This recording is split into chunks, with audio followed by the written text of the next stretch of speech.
Disaster in history would spread through more than 46 countries and produce up to 20,000 badly deformed babies worldwide. But historians today single out one birth in 1961 that changed the course of history. In Hamburg, Germany, Linda Schulte-Hillen, aged 23, gave birth to her first child. Her husband wasn't with her at the time. And it was quiet there. And then I lay back and was relaxed, and somebody whispered into my ear, "Is your husband not all right?"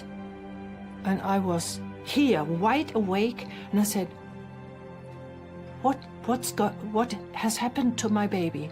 Is anything wrong? Yeah, she said, just, let's say, without any emotion. Yeah, he's just got short arms. And I, like a child would have asked possibly, I said, and aren't they growing anymore? And she said, this can't grow. This will be like it is now. And then I felt like I was beaten to death. A doctor gave the first-time mothers some friendly advice. Just get another child. Like, forget about him, you know? Throw him away, forget about him. Shortly afterwards, Linda's husband arrived and gave her some bad news he'd been keeping from her. 6 weeks earlier, his sister had given birth to a baby with similar deformities. It looks alike, like our child. There must be something that is the same origin, the same difficulty, the same problem in the background. And we'll find it, and we'll search, and we won't stop until we've found.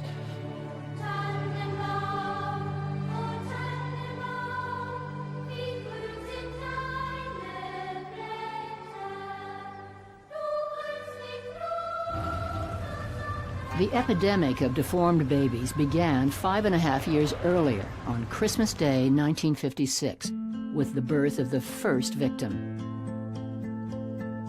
In the small town of Aachen, Germany, a mother had taken a new drug called thalidomide, being developed by a local drug company, Chemie Grunenthal. Her husband, like other Grunenthal employees, had taken home a sample, which he gave to his pregnant wife. The baby would be the first of 6 thalidomide babies, possibly more, born to Grunenthal workers in the years ahead. But the company ignored the early warning signals in their midst. None of that spurred Grunenthal to any action. Grunenthal didn't investigate, didn't talk to the mum, didn't go to the hospital, didn't look at the medical records, didn't contact experts. There were multiple opportunities for Grunenthal to cut the whole disaster short. None of them were taken. 9 months after the first deformed baby was born, Grunenthal launched thalidomide onto the German market under the brand name Contergan. Grunenthal's aggressive sales force, whose motto was "succeed at any cost," continued to promote the drug. Contergan, they claimed, was a safe sedative, especially for pregnant women suffering from morning sickness. Sales zoomed, and thalidomide became the second best-selling drug next to aspirin. But Linda Schulte-Hillen and her husband, Karl Hermann, were determined to find out what caused their son's short arms.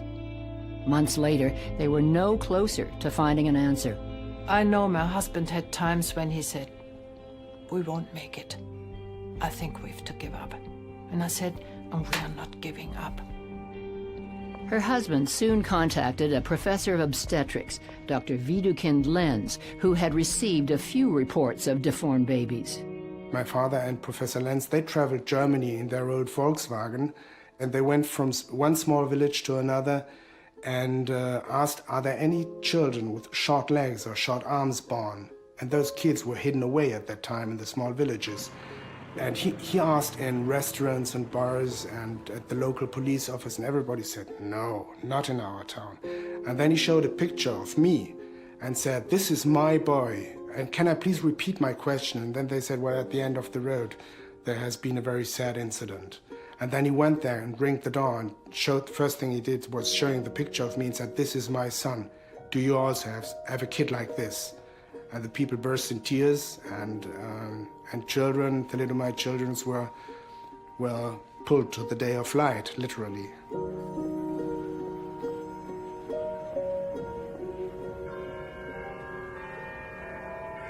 In England, thalidomide was being sold under the brand name Distaval by the country's largest liquor manufacturer, the Distillers Company.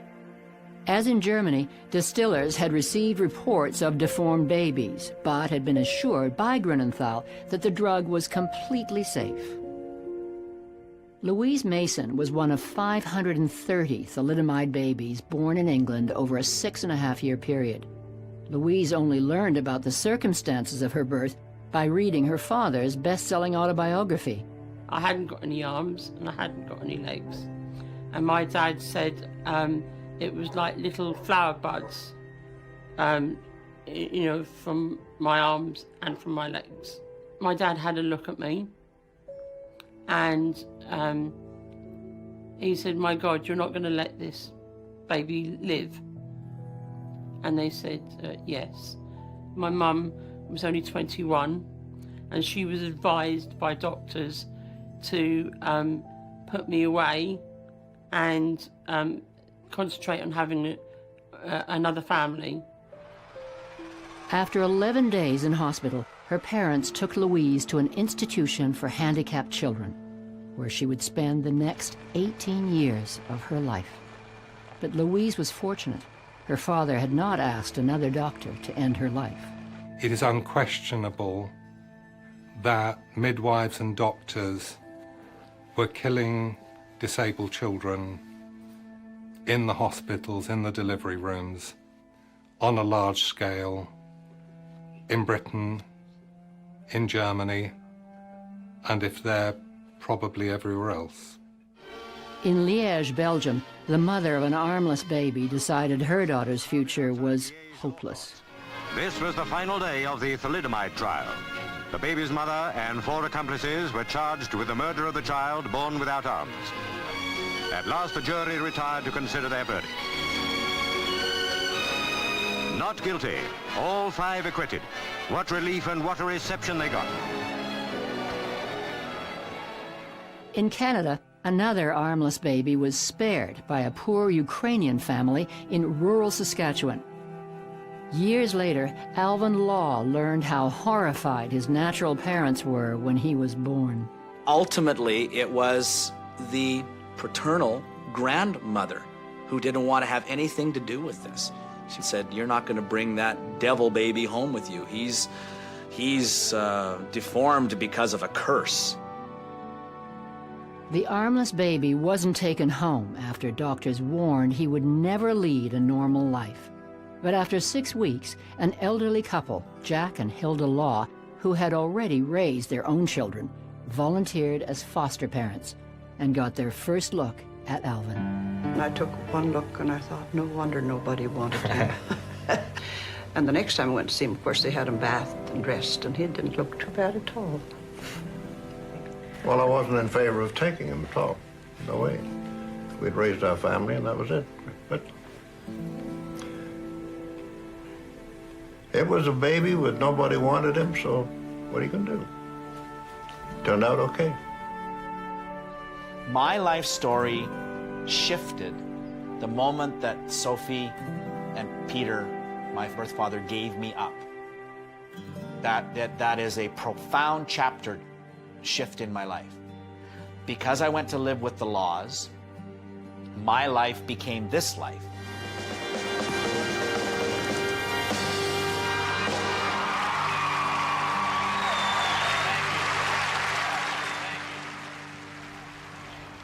In Cincinnati, Ohio, a deeply religious Roman Catholic couple with 6 children were expecting another normal birth. My mother's story is that when I was born, they were not at all prepared.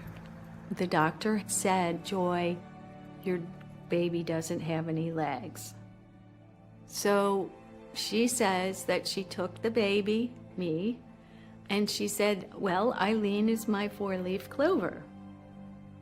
I have a sibling who told me that my father cried and that when he came home, he handed me to my siblings and everyone got very upset and they said, take it away.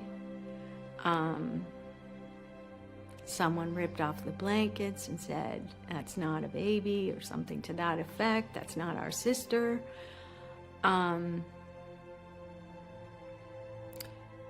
That was what I was told as a young child. Painful. Eileen Cronin was one of several thalidomide babies born in Cincinnati, where an American drug company, Richardson Merrill, had their headquarters. Like the German drug company, Merrill promoted the drug as completely safe, even during pregnancy. Like Grunenthal, Merrill had no evidence to back this up. Merrill applied to the Federal Drug Administration in 1960 for approval to bring thalidomide onto the American market, and was allowed to conduct clinical trials on patients across the country. Now, it wasn't a clinical trial at all. What it was a marketing campaign trumped up to look like a clinical trial. Michael Magazanik is an Australian lawyer and former investigative reporter who spent years researching the thalidomide disaster. What Merrill wanted to do was to familiarise doctors with their drug so that once they got approval, they would have doctors all ready to go, thrilled with the drug, ready to prescribe it like crazy. During this time, Richardson Merrill handed out 2.5 million thalidomide pills to thousands of doctors in the United States and Canada. In Winnipeg, Dr. Claude Murphy was one of those doctors. We received it in quantities, like 1,000 pills. A doctor was given free to pass out to his patients. There was tremendous pressure on it all over the world to get this wonderful new drug on the market. And the companies that were producing it, even after there came questions about its safety, kept right on pushing it. Dr. Murphy had good reason to be concerned about the emerging thalidomide disaster as he awaited the birth of his 4th child. His wife, Peggy, had been prescribed thalidomide by another doctor. I'd warned the nurses at the hospital we could be in for trouble, and we wheeled her into the delivery room, and I went into the doctor's dressing room. And I turned, looked through the window, and I saw the nurse looking with horror at the stretcher, you know, and realized there was something wrong. So I burst into the room, and he'd a breech, you see, because of his lack of legs, of a small bum, and his large head. There he was, stuck with on the stretcher with just his bottom. So the nurse got me a pair of forceps, and I slipped the forceps over his after-coming head and delivered him. And if I hadn't been there, he never would have made it. So as soon as he was born, he started screaming. No hesitation at all. He's never stopped screaming since. Thanks. I'd have to say I was pretty devastated by the whole thing. I'd never dealt with anybody who had like physical deficiencies before, and then I had to break the news to the other kids, and did that the next day or so. How was that? It was surprising.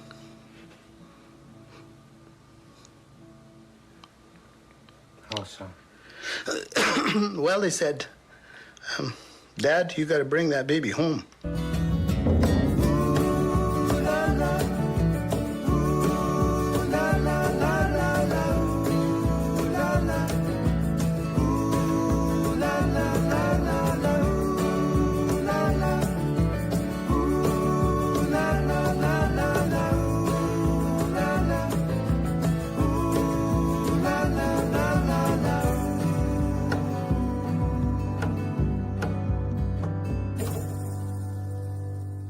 Thalidomide was now being sold in close to 50 countries worldwide.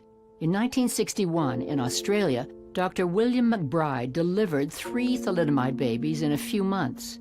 He alerted Distillers, the British distributor of thalidomide, but they claimed they never received his warnings, and pregnant mothers like Wendy Rowe continued to take thalidomide for morning sickness.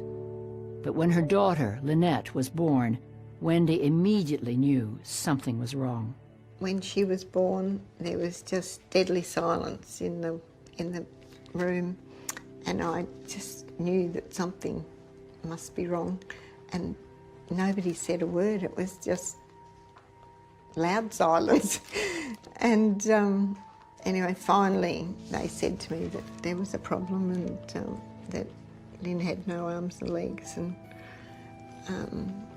you know, and they gave it to me, and she doesn't look very different to what she does now. She had sticky up hair and the cutest little face. And but yeah, it's just like, well, it was like a nightmare, I suppose, you know. But then you know, when you looked at her and thought, well, you've got to love it. You can't, you know, you can't do anything about it. But they said, we think she's got some brain damage, but we don't know what extent. And I just looked at her and I thought, here's this little thing, no arms and legs, and if she's got brain damage as well, what hope have you got? They told me that I should put her in a home, that she would be dead in 6 months. We left her there for a week while we went away, just to get our head around it all, and then came back to pick her up. And that was really hard, going back to the hospital to pick her up.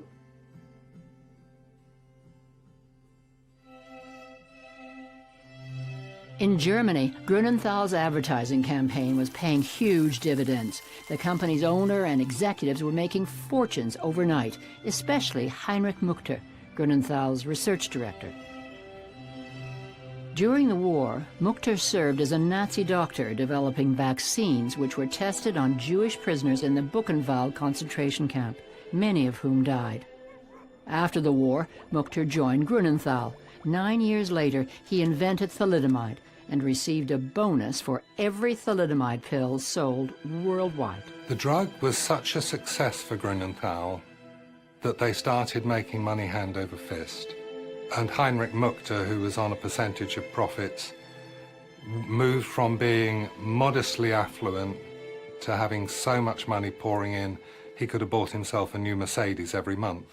By 1961, really, he's making 20 times his salary in turnover percentage. So he's getting this massive, massive bonus. He's become a ludicrously rich man on the back of thalidomide.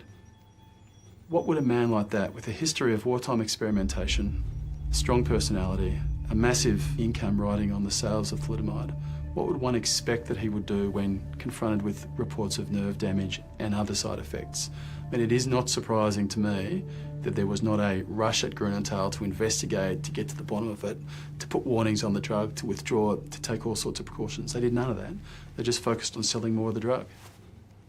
In Germany, where the pill sold at a rate of 15 million a month, 5,000 children have been born deformed. From Stolberg, Germany, Morley Safer reports.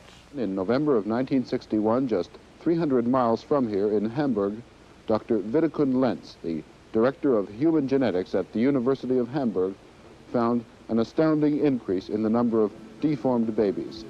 He deduced that Contergan, or thalidomide, was the cause. It was clearly going to take something or someone extraordinary to force Grunenthal to withdraw the drug, and that didn't happen until Lenz contacted them. He spoke to Heinrich Muchter and said, I have these very strong suspicions. I have 14 cases of birth malformations where I think it could only be thalidomide. I think you ought to withdraw the drug. Muchter wouldn't withdraw it. Instead, Grunenthal's response to Lenz was to send out reassuring letters to German doctors. Grunenthal sent out 66,000 letters to German doctors declaring their drug was safe. 66,000 letters to German doctors. I mean, you know, that was a period where they'd been told that their drug was likely responsible for an epidemic of malformations and deaths, and they're telling doctors their drug is safe. And it really wasn't until the press got hold of it and they knew it was going to go public that they finally backed off and agreed. On November 28, 1961, a day after the thalidomide scandal made headlines in West Germany, Grunenthal announced it was withdrawing the drug from the market. Even if as late as the spring of 1961 they had taken the drug off the market then, they would have spared half the babies.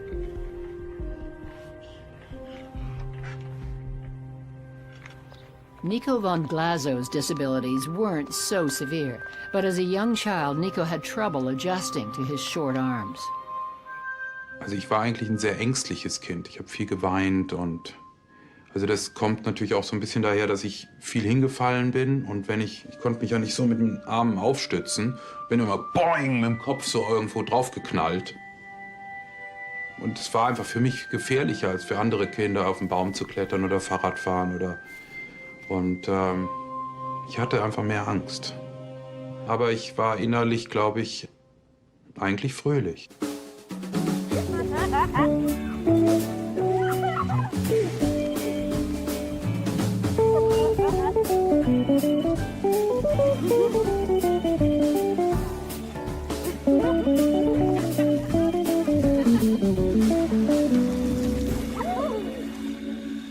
In England, Louise Mason didn't see her parents and 3 siblings for months at a time. I was left alone most of the time. My parents had other children. There's no way that they could leave them with my nan because my grandpa was ill. So they just stopped coming. I went home 3 weeks a year for a week. 1 week in the summer, 1 week at Christmas, and 1 week at Easter. Every holiday was like getting to know your brothers and sisters again. We had a lot of fun. When I was a kid, we had a lot of fun. I had a very good childhood. I mean, clearly, when God made me, he didn't have somebody making handstands on his mind. So the handicap came annoying from time to time. Even as a child, he was completely free. He was completely fearless. For him, it was natural. I don't see myself as disabled. Let's put it this way. I have short arms, and this can come very annoying from time to time. But I'm not disabled to that I feel inferior or that I think I cannot do certain things.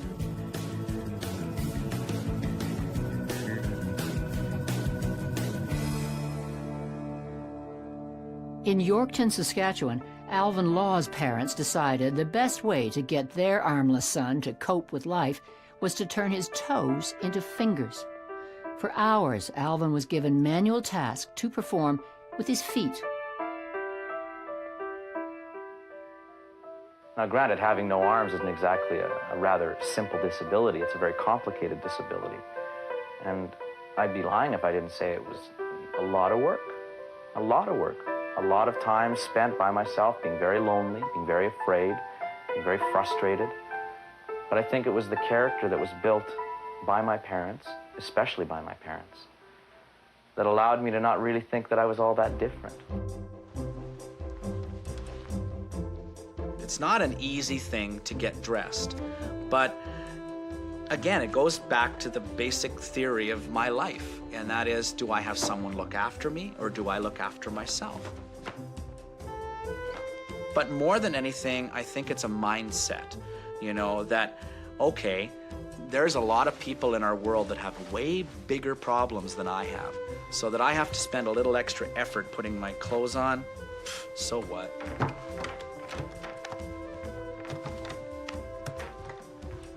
The moment I started using my toes and my feet and my legs was the same moment I ceased to have a disability.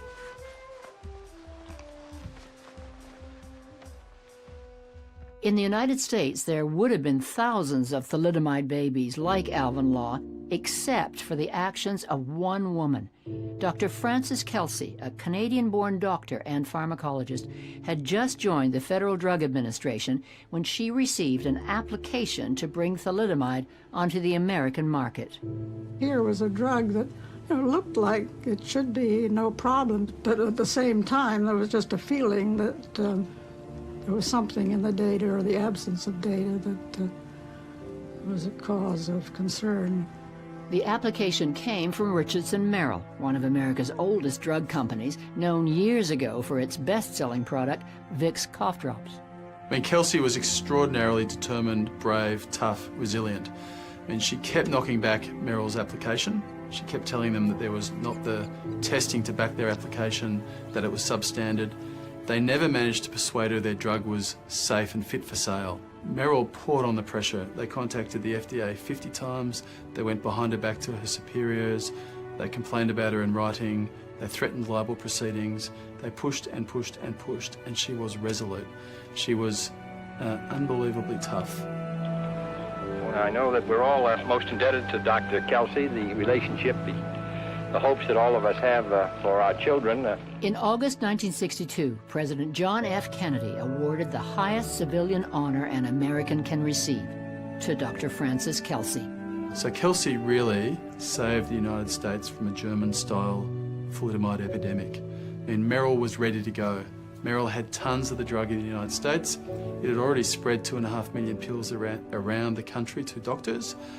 It had a sales force schooled in the multiple wonders of thalidomide and all the fake inflated claims for its usefulness and its safety.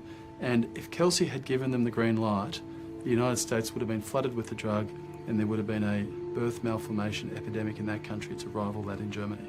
While Dr. Kelsey said, I need to know more, I want to have more, I demand to have more, the Canadian government simply approved it.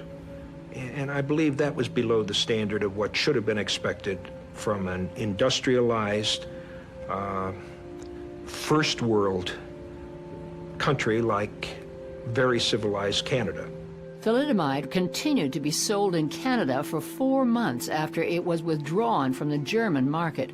The Food and Drug Directorate in Ottawa issued no warnings to the public, while the drug remained on pharmacy shelves.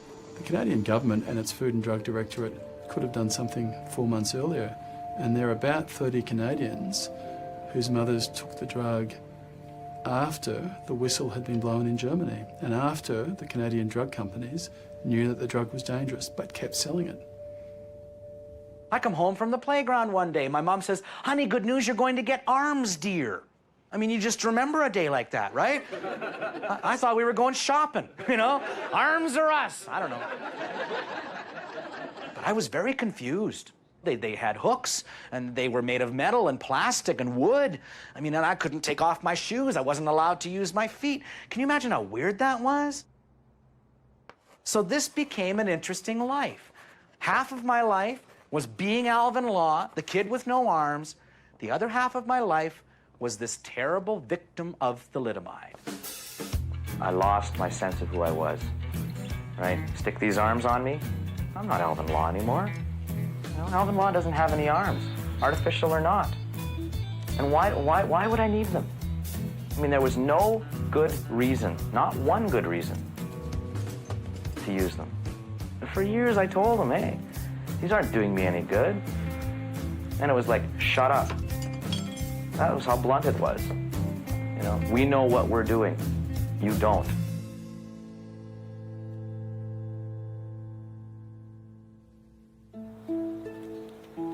Most thalidomiders don't use artificial limbs today, but Eileen Cronin is an exception. She wears artificial legs every day to get around. I was born with both legs missing from the knees down.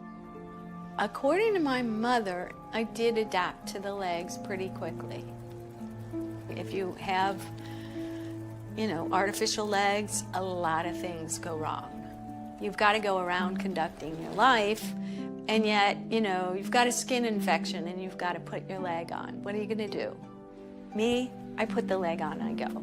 That's not always the best thing to do, but that's what I do.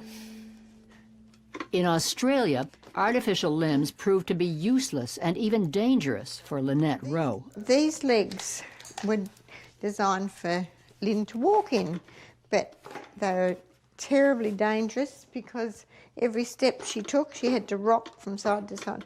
The least little thing on the path, she would just fall over, straight down. Lynette required the full-time care of her devoted parents. For years, her mother's nightly routine was always the same. Good morning. And, getting up in the night and turning her and giving her a pan, and it's a constant thing that I talk to some young mothers sometimes and they say, oh, I've had to get up in the night. I said, I've been doing that for 52 years. The Rowes are an extraordinary family. And when I went out there for the first time to meet to meet the family. I found it profoundly moving. I mean, they were, you know, Lynn was 47 or 48 years old by that time. Her parents had cared for her as her primary carers for that entire period. Lynn is catastrophically injured. She has a remarkable spirit, but she's catastrophically physically injured. And their parents, I mean, it's defined her parents' lives. Have you had enough? You sure? Okay. In March 1967, the owner and 8 executives of Grunenthal, the German drug company, were charged with criminal negligence, premeditated bodily harm, and manslaughter. Among the defendants was Heinrich Muchter, the Nazi doctor who made a fortune inventing thalidomide. One German historian has looked at a short list of Grunenthal's staff from the early 60s, and he said it's absolutely astonishing that a small company should have such a concentration of convicted war criminals on its staff. Unusual even by the standards of post-war Germany. Another top Grunenthal executive was Otto Ambros, a Nazi war criminal known as the Devil's Chemist. Ambros was convicted of war crimes he committed at Auschwitz, for which he served 4 years in prison. But after the war, the chemist found no shortage of employers, including Dow Chemical, J. Peter Grace, and the U.S. Army's Chemical Corps, before he became chairman of Grunenthal's board of directors in 1971. So in the 1970s, Grunenthal had as the chair of its board a man convicted of mass murder and slavery at Auschwitz. It sounds crazy when you say it out loud. I mean, a mass murderer as the chair of their board.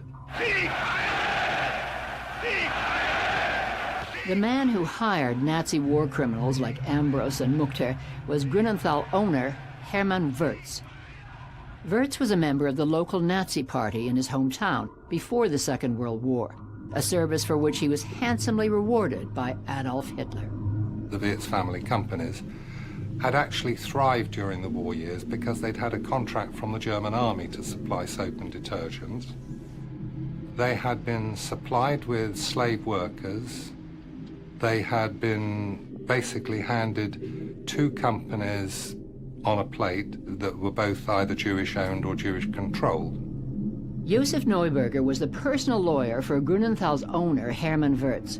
But in December 1966, Neuberger resigned suddenly and became justice minister in the province where the trial was being held. Grunenthal's chief defense lawyer ended up with a government responsibility for overseeing the conduct of the trial. That kind of stinks. And one German observer of the day said, "This makes us look worse than a banana republic." Away from the trial, a secret deal was worked out between Grunenthal's owner, Hermann Wirtz, and the provincial government. The secret deal was only revealed when the trial was dramatically stopped after 2.5 years. Under the deal, volumes of the prosecution's evidence would be sealed from public view.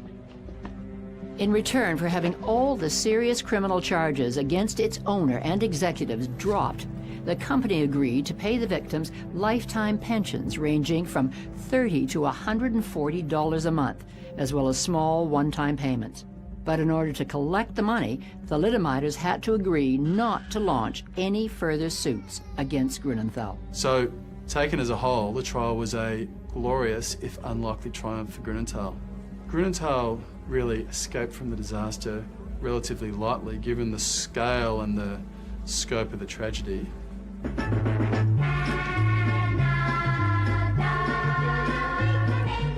While Canada loudly celebrated its 100th birthday in 1967, the thalidomide families suffered in silence. A few parents had committed suicide, others became alcoholics, and some were having severe psychiatric problems.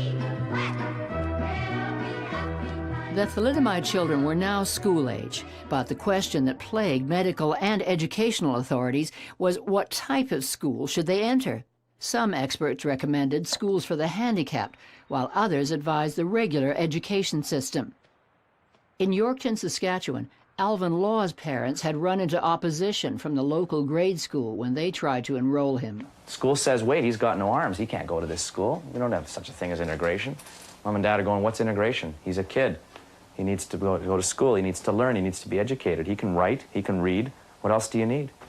The school finally agreed to take Alvin, but soon afterwards he ran into a reaction his teachers expected and feared. I came home and I was very upset because somebody had called me crippled. And I'd never heard that word before. It was never used in this house, and it was never used in this neighborhood. But I go to school and there was new kids. Someone called me crippled, so I had to run home, and I was a little freaked out. You know, Mom calmed me down, and that's when I first remember hearing those words that some people are born with black hair and some people are born with blonde hair, and you were born without arms. Compared to Alvin, Moni Eisenberg's disabilities were relatively small. She was born with a short arm, but nevertheless her mother was determined to hide it from public view when she was a child. Only years later did Moni understand why. Und hat mir dann immer so Ponchos und Mäntel genäht, sie war Schneiderin, wo man meine Behinderung nicht sah. Das hat sie gemacht, um mich zu schützen, weil sie hatte Angst gehabt, dass Menschen auf mich zugehen und Schlechtes, also mir irgendwas antun würden. Moni's mother couldn't forget that the first victims Adolf Hitler and the Nazis rounded up for extermination were disabled children. She had lived near Hadamar Hospital, one of the extermination sites. Hadamar war eigentlich ein Hospital für Leute mit seelischen Erkrankungen. Und Hadamar ist umgebaut worden, bekam eine Gaskammer. Und es wurden die Tötungen, also der Mord an Tausenden an behinderten Menschen geplant und durchgeführt in solchen Einrichtungen. Und vor allen Dingen Kinder wurden mit grauen Bussen abgeholt. Man hat den Eltern vorher mitgeteilt, die Kinder kommen in ein spezielles Krankenhaus, da wird es ihnen gut gehen. Es ist nie rausgekommen, für die Eltern war es nie klar. Und was passiert ist mit diesen Kindern. There was the hospitals where they were taking these disabled people to be murdered that were really the test beds for the Holocaust. It was in a hospital that the first gas chambers were being used for bulk killing of people. Also wäre ich im Dritten Reich geboren worden, wäre ich mit Sicherheit an so Orten gegangen wie nach Hadamar und wäre dort umgebracht worden. The medical staff of these places were very enthusiastic supporters, and I've seen a report from Hadamar Hospital where the chief of this program organised a party for all the staff when they had killed their 10,000th victim. In England, 197 families of thalidomide children were suing Distillers, the British company which had distributed the drug. Distillers made a ridiculously low offer of compensation and warned that the money would be paid out only if all parents agreed to the lifetime deal. 5 families refused the offer. They were led by David Mason, a wealthy London art dealer and father of Louise. Now, I came under tremendous pressure. I received threats on my life. I had a police guard for a period of time. I had anonymous phone calls, I had anonymous letters, I had, threats from parents. Her father's well-publicized opposition to the compensation created problems for Louise at her care institution. Up until then, I was sort of like one of the crowd, but after that, I was picked on. And that's when I felt like I was alone amongst the crowd. Louise escaped the hostility of her classmates when her father took her out to participate in publicity events for his campaign. I was used as a poster girl, not only because I was his daughter, but because I had the extremes of the disability, and visually I had great impact. David Mason's campaign succeeded in increasing by 6 times the drug company's original offer to the parents. I did pay a heavy price personally, but if I hadn't have paid that price, the thalidomiders wouldn't have got the compensation when they got the compensation. So I think it was worth it. The thalidomiders were becoming teenagers, and in Winnipeg, Paul Murphy was having a difficult adolescence. He went to high school with other kids, and of course, he did have problems because he was rejected. He did make a few friends, but Not very many. I think everybody's run into those kind of problems, but or just being told, no, I don't want to go with you because of your situation.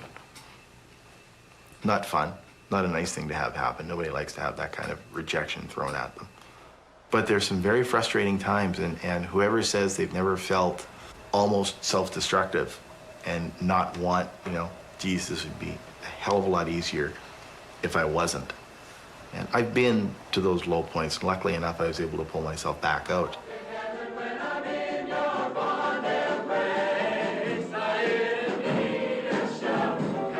Alvin Law thrived in school, and by the time he was a teenager, he seemed to fit right in. As far as the whole scene of school has been, I think that's the most important part, is being accepted by people. If you're not accepted, it won't be worth anything. It was about acceptance, totally. And it was about asking 2 or 3 girls out on dates, to which I heard, "Are you kidding?" I wanted to date just like any 16-year-old, but I didn't have that good fortune. And of course, I used to blame it on the girls. And maybe it was partly them, but I know it was mostly me. I thought that I was going to have to be a nun. I didn't think that I was going to go on dates. I didn't know what was going to happen. And that's not how it happened. I had a great high school run. I mean, you know, I had a lot of fun. I had a lot of friends. I had too much fun. If you're like me and my friends, you drive around and you look for pools and you go skinny dipping. And that's what we did for entertainment. I never had a problem with girls. I could always get very nice girls, beautiful girls, intelligent girls, but I couldn't get the stupid blonde one. And I wanted the stupid blonde one for a one-night stand. But that I never achieved. She was wearing glasses and I didn't notice. I found my now wife when she was 16, and maybe you call it a lack of opportunity, but I'm still with her. She was blonde and not stupid. For most thalidomiders, getting behind the wheel of a car was the road to independence and freedom. Louise Mason was determined to drive, no matter how difficult it was for her just physically to get behind the wheel and do up her seatbelt.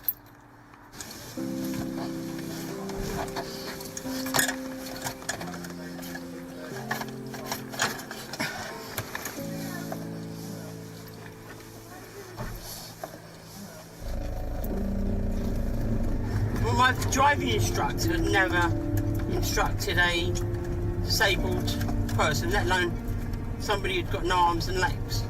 But the tests we took was exactly the same as everyone else. There was no difference. It came so natural because I've been driving electric wheelchairs for most of my life, and getting in a car was just a bigger wheelchair, really. My parents, they were the most practical people I think I've ever met in my entire life. So when it came to learning how to drive, that was just practical. That way you can get around on your own. You don't have to depend on people to take care of you. You don't have to worry about, taking a bus or using a cab. And it was really just about trying to figure it out. Anyway, I just love driving. It's one of my favorite things in the world to do. Most people don't consider the power of my mind. And my mind is a very powerful tool. And it interjects all kinds of things into my system so that my feet are literally my hands. So when it comes to driving, I take it really seriously, and I have high expectations. Why can't I can drive with one foot on the wheel. What is people's excuse? They've got both hands and their feet, and yet they drive like shit. This doesn't make any sense to me. In Germany, Nico von Glasow knew from an early age he had to choose a future occupation that would not require the use of his deformed arms. Also ich glaube, so mit 5 oder 6 habe ich damit angefangen, irgendwelche Super 8-Filme zu machen, Fotos zu machen. I realized quite soon I never will be a conductor or a painter or a dancer. I can't sing, so I became a director because I'm, I can't do anything else.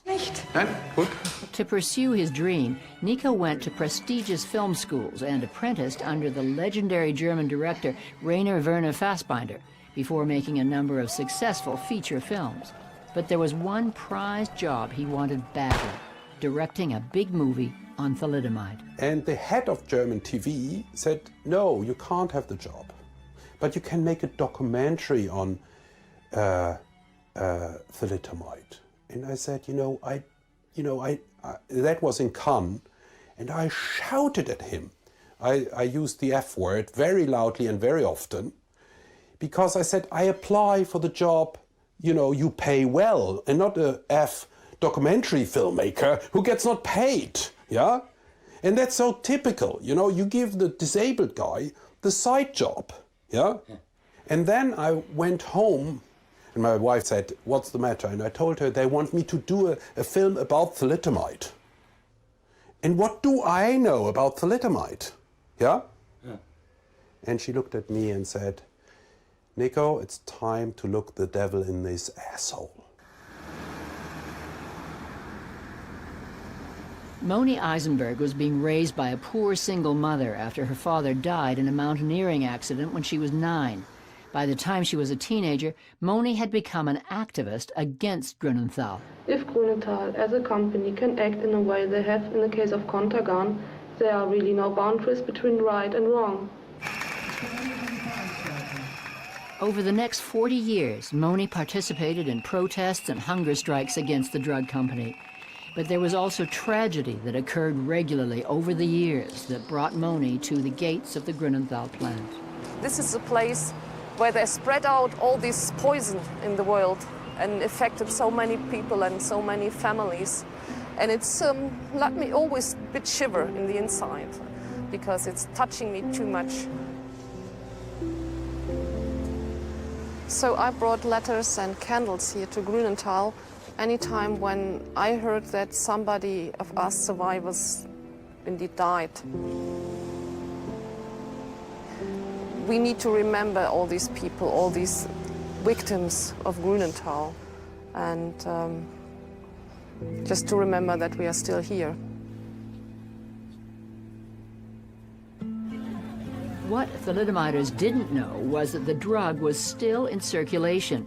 Though Grünenthal had stopped producing the drug, thalidomide made an early comeback in the mid-60s when other suppliers began manufacturing it in India and some South American countries, where it had become the drug of choice for treating leprosy. By 1972 and 1973, we're now 12 years after the withdrawal of the drug, it's reported in use at 62 leprosy centres around the world and was clearly being used on a massive scale.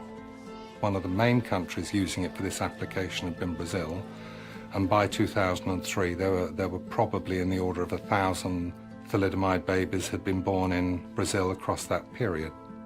And the ability to control this euphoric, addictive drug that's widely available in Latin America is impossible. So at this point, I do want to introduce my good buddy, he's become a good buddy, Timmy. Come on now. Alvin Law found himself in the public limelight when he became his province's spokesman for handicapped children. I can be what I think I am, at least I think I can, if you let me. Over the years, Alvin would make appearances on telethons across the country. At least I think I can, I think I can.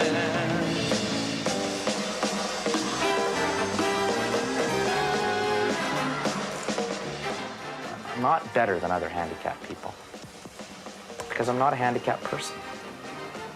That's where people get it wrong, right? They look at Alvin Law and they think, God, it's tremendous how he can do things with his feet. Well, I suppose if you look at your feet, it's tremendous. But these are my feet. These are my hands, too. And I have been doing it forever. These are not tremendous feet. These are the only thing that I've got. So when I pick up a cup and I have a drink, you know, oh, wow, what a thrill. That's not what it is. That's how I do things, you know?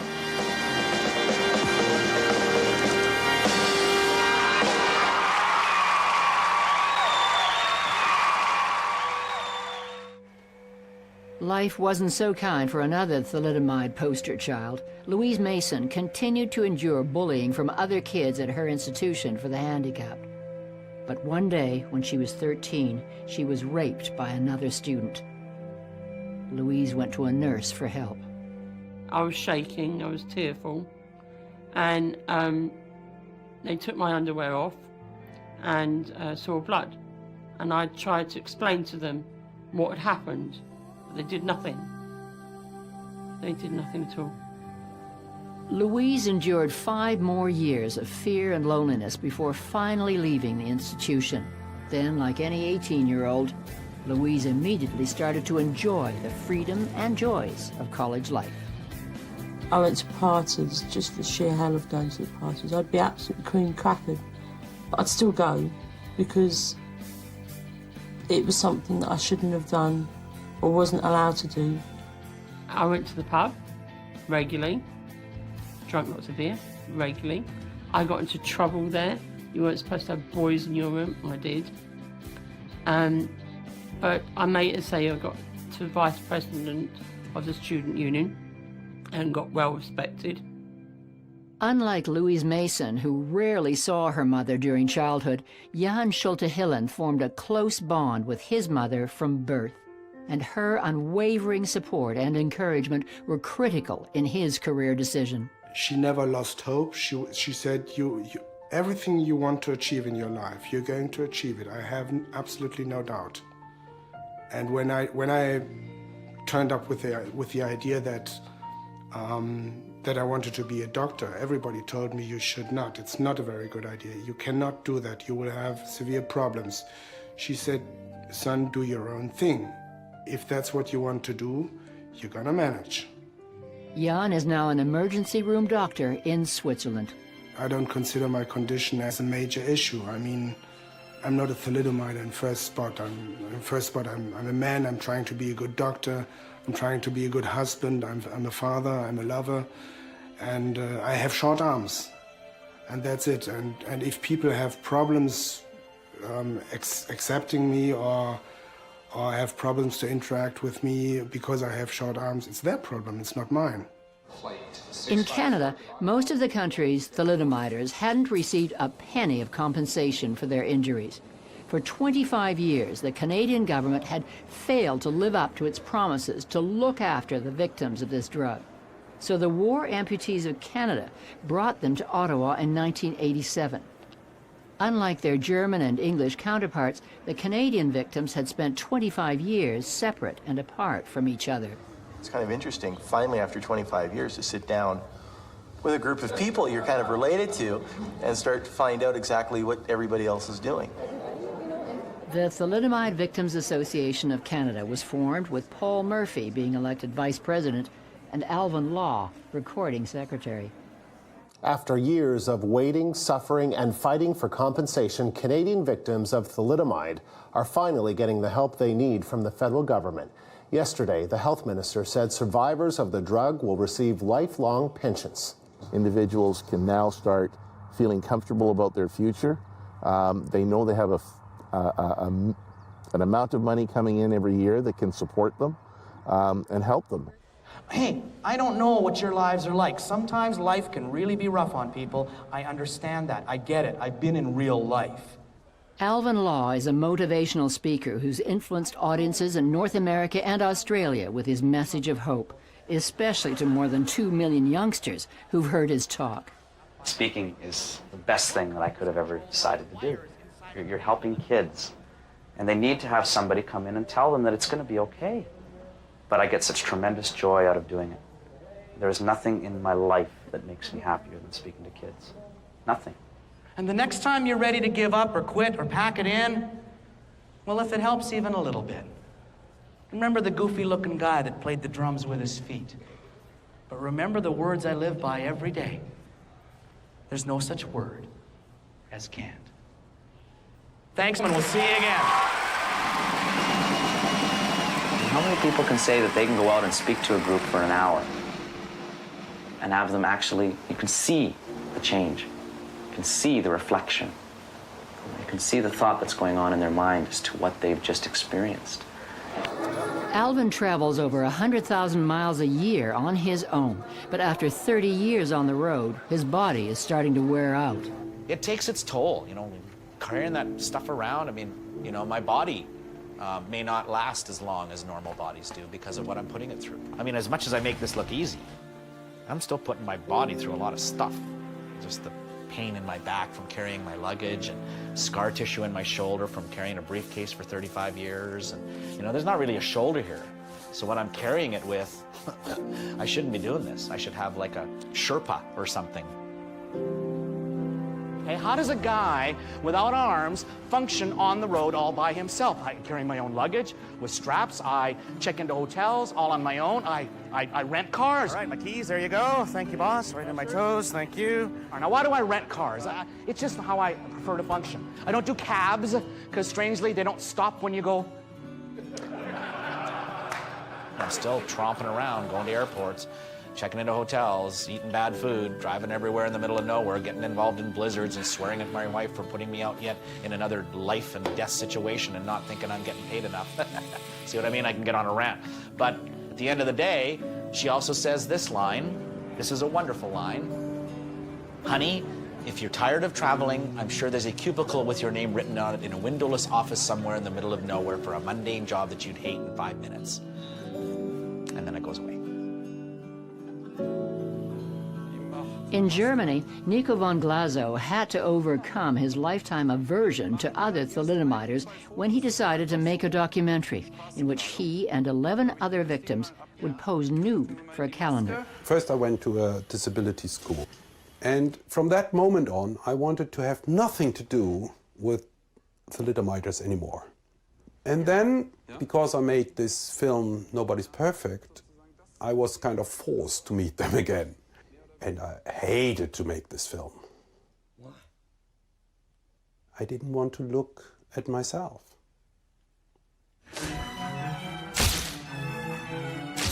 Nobody's Perfect changed everything. Very good. It changed how I look at myself. It changed the movement of thalidomiders completely. Because the first time, not lawyers, not someone else, not doctors were fighting for us. Really big time, we were fighting. I think for me, for us as thalidomiders, but also for the public, something changed. The energy changed. Nico von Glasow, Palladio-Film für Nobody's Perfect. In 2008, Nico received the German equivalent of an Oscar for his documentary on thalidomide. Da ist eine Familie, die heißt Wirtz. Eine der reichsten Familien Deutschlands. Milliardäre. Und sie haben wahnsinnig viel Geld verdient mit Contergan. Warum gebt ihr uns nicht davon etwas ab? Warum?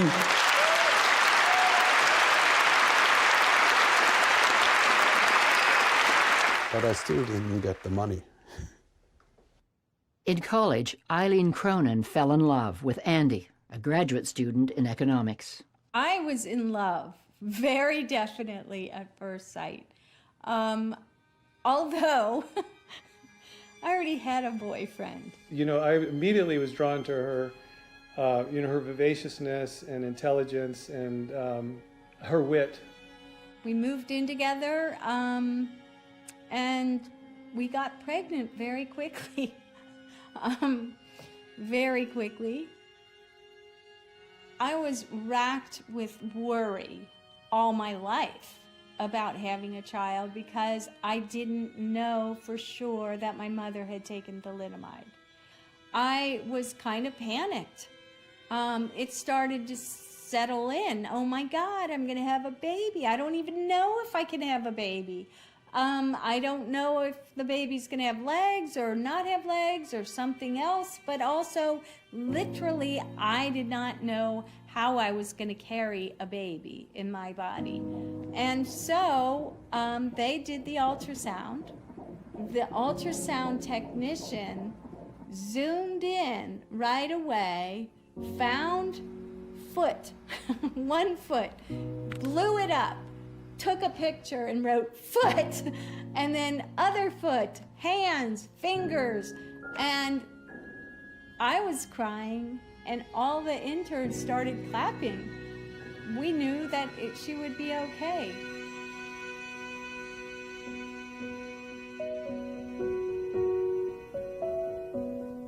Anya and Eileen are best friends. It's not hard to understand why Anya took up to be a ballet dancer, because that's something her mother wanted to be when she was very young. Oh, you are so beautiful, Anya. When his first wife, Sandy, became pregnant, Alvin Law was terrified about what the future held. When I saw him come out of there with 2 arms and 2 hands and 5 little fingers on each hand, I didn't care what brand he was at all. I didn't care if it was a she or a he or it didn't matter. And it was just the most tremendous feeling. It was my son. You want to do it again? Okay, here we go. Can you throw it back? I worried a lot about how I was going to play ball with him, and how I was going to how could I teach him, to golf and teach him to play frisbee and teach him to throw, all those things that you want to have a kid of yours do. You don't have to have arms to be a father. You don't need arms to love him. You don't need arms to be there. You don't need arms to listen. You don't need arms to be a father at all. And unfortunately, too many fathers that have arms don't realize that. Never forget that, and that's true. You just have to be there for him. Is he over there far across the lake? What's he doing? That surprised me. The tears, I don't know, I'm not sad, I'm just, wow. He's big now. He was little then. Yeah, boy, I miss that little boy sometimes, but that's not how life works, right? He's a normal, regular person. He's got the same regular personality. There's nothing really wrong about it. And you just have to know him, and you can't just judge him by the way he looks. What he brings and what he gives is much more so than anything arms could bring. He gives great, fatherly advice, and he's a great role model. He's a great person, and that's all you can ask. My disability is not the most important thing whatever happened to me. My children are the most important thing whatever happened to me. Something lovely was the most important in my life, not something, which went wrong. I don't think I ever actually sort of consciously realized. There wasn't a moment or a time where I consciously thought, oh, my dad is disabled. Oh. And I never really had any issue with it. For them, it was the same like for Kiki or also for me. When you are with me longer than, a few hours, you just forget. There isn't much he can't do with me, so apart from maybe playing rugby, there isn't much I can't do with him that I couldn't do otherwise. He's a really good father, and he's very a big character, to say the least. I'll show you later. It's good to be rich. Yeah, I work on it. I'm getting rich by the minute. More and more. Why not? It's nice, just bought myself a castle. Nico's castle is a 15th century home in Tuscany with 108 rooms, including 18 bedrooms. I'm very good with money. I invested at the right moment into Apple, and I went out at the right moment. Nico uses a lot of his money to finance charities in Asia, including an orphanage in the Philippines and a film school in Tibet. So rich people have the tendency to are stingy bastards, and I don't want to be one of them. Louise Mason had been a single mother for 10 years when she received a Christmas card from an old boyfriend. I'd heard that Louise hadn't been very well and sent her a Christmas card and come down and said hello, and I think the spark reignited is the best way to describe it. He kissed me goodbye, and butterflies were... I was sort of floating on a cloud, and he told his wife that he was leaving. She helped him pack the car, and then he moved down here. We've been together since. And that's it. Thalidomide have an understanding with each other. It's really weird, you know. Louise can nod at something, and you guys wouldn't know what she's on about. But I know straight away what she's pointing at. You know, just a nod of the head or a mannerism. You pick up. You know, thalidomide, you just pick up on each other. It's as though we've got a sixth sense. You know, it's really, really fascinating how we communicate to each other without even talking. So yeah, I think we were made for each other, to be honest. Yeah. You know, I remember thinking, 28 years old, divorced, got a kid, losing my hair, gaining a gut, have no arms, what a package. And then I got to thinking, you know, I've got to change this. That's how Alvin introduced himself to his future wife, Darlene, who was sitting in the audience one day. That conference was the first time I heard him speak, and it actually, believe it or not, sounds corny, but it was a life-changing event for me. I was in the process of considering making a final decision about a rather unhappy marriage. I thought, yeah, he's right. Life is too short. I have to make decisions for myself. I mean, anybody that sees her for the first time can't miss that smile and just absolutely melt. And I melted. I have friends who tell me that I smiled more the day of my wedding than they've ever seen me smile in my entire life, and it was permanently glued there for days. That was the beginning of the joy. It ended in that ring going on that finger, and it's still there today. You can't even describe it. It's like all these years of angst and frustration just melted away in 5 minutes. You still love him? I do. He's kind of gross on you. You know, life is never... She's past her best before date, so she's got no choice. She's got to stick with me now.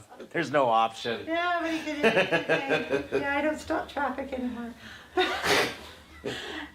you know, we've had our ups and our downs, and we've had some highs and a lot of lows, just like anybody else, but it just keeps getting better. And I know it sounds cliche, but it's getting easier and better and more fun. There's a lot of credit that I get for doing this, but I didn't just do this. You know, I had my parents first, I had my teachers second, and then I had her. And those three elements of my life they've really been what has supplied the fuel for what drives me. That squirrel waving at us? No. I met Paul on the internet, and I got a message from this gentleman that had a kind of cute picture, so we started emailing back and forth, and I came out to visit and moved. I fell in love quickly. I never noticed his disability because it was Paul that I was interested in, the person that he is, and his disability didn't matter to me. I always say he's the least disabled person I know. The words I live by are, there's always a solution. Over, under, around, or through. In 1997, the Thalidomide Victims Association of Canada faced an agonizing choice. A small American drug company, Celgene, wanted to bring thalidomide onto the market as a treatment for leprosy and cancer, but needed the approval of the Federal Drug Administration in Washington. Celgene sought the support of Canadian victims for its application. If thalidomide can change for the better the life of a child with cancer, then let's produce it, and let's give it to these children, and let's make their lives better. And if it's because of the price that we had to pay, good, then maybe we can have some solace in knowing that it wasn't all in vain. In July 1998, the U.S. Food and Drug Administration licensed a thalidomide-based drug, but imposed the tightest rules on its use for any drug in history. Officially, Celgene got FDA approval for thalidomide to treat lepers, a minuscule American market. But the drug company quickly began focusing on it as a treatment for multiple myeloma, a cancer of the blood cells, and got approval for that use in 2006. Today, Celgene leads the market for drug treatment of multiple myeloma in North America and many European Union countries, selling its patented thalidomide derivative for approximately $10,000 a month, or $333 a pill. Most recently in 2013, a major survey was done by a team of scientists they reviewed over 70 studies. The conclusion was that any benefit from thalidomide was very marginal and the risks were very high. In Australia, Grunenthal and Diageo, the British company that bought Distillers, were co-defendants in a multi-million-dollar class action suit centered on the Lynette Rowe case. Melbourne woman Lynette Rowe is suing the drugs manufacturer Grunenthal. The company wanted the case heard in Germany, where it's never successfully been sued. But the Victorian Supreme Court today dismissed that application. This was an application by the company that made thalidomide, the worst drug in the history of medicine, to have an armless, legless woman who has no money and doesn't speak German, if she wishes to have her day in court, have to move to Germany for the next 5 years. So we had Diageo and Grunenthal as our defendants. Grunenthal have this never give in, never admit a thing, never concede, fight to the bitter end attitude. Distillers or Diageo took a much more compassionate, sensible, we'd say, approach, which was once convinced of the strength of the claim, they settled with Lynn. Grunenthal didn't pay a cent. We had to get up and face each day and every day and cope with the incredible damage the Grunenthal drug did to Lynn and our family. The settlement amount was a multi-billion-dollar sum. It was a sum sufficient to provide Lynn with first-class care for the rest of her life. It really has dramatically transformed the Rowe's lives. Grunenthal refused to pay a cent of the multi-million-dollar settlement, but 2 months later held a press conference so it could apologize to its victims for the first time in 50 years. Darüber hinaus bitten wir Entschuldigung, dass wir fast 50 Jahre lang nicht den Weg zu Ihnen von Mensch zu Mensch gefunden haben. Stattdessen haben wir geschwiegen und das tut uns sehr leid. They apologized for some bullshit that they didn't reach out to us or some fuck. Yeah? They never apologized for the suffering they caused. And they didn't pay for that, for their wrong. There was no apology. Apology comes from the heart. Yeah? Their apology came from their lawyers. Wir bitten Sie innig, unsere lange Sprachlosigkeit als das Zeichen der stummen Erschütterung zu sehen, die Ihr Schicksal bei uns bewirkt hat. Our family couldn't have gone into silent shock. We had to get up and face each day and every day and cope with the incredible damage the Grunenthal drug did to Lynn and our family. Grunenthal is still a privately owned company. The Wirtz family owns it today, just as it did in 1960. It does not have shareholders demanding returns. The Wirtz family's personal fortune has been variously estimated at between 2 and 3 billion euros. It would not drive that family into penury or bankruptcy or poverty to loosen the purse strings and behave in a more generous fashion towards survivors. I not only want the money, I want the revenge. I want the revenge. They killed 5,000 children. Yeah? They made another 5,000 children's life miserable. They made the life of 10,000 parents awful. Yeah? They are responsible and they should pay for it. Grunenthal no longer makes thalidomide and continues to deny most thalidomiders outside Germany any compensation. No survivors feel they have received an acceptable apology. Grunenthal refused to be interviewed for this film. Today, Celgene continues to prosper from the sale of its thalidomide-derived drugs to treat multiple myeloma. Prior to getting approval to bring its version of the drug back onto the market in 1998, the American drug company was valued at $100 million. Today, Celgene's value has soared to $100 billion. The original thalidomide drug is easy and cheap to manufacture and continues to be made and distributed by several drug companies and governments to treat leprosy. Unfortunately, it is mostly used in countries that often do not enforce rigorous controls and regulations. As a result, thalidomide-injured babies are still being born. Thalidomiders worldwide, buoyed by the success of the Lynette Rowe case, have renewed efforts to fight for compensation as they battle with the continuing side effects of thalidomide.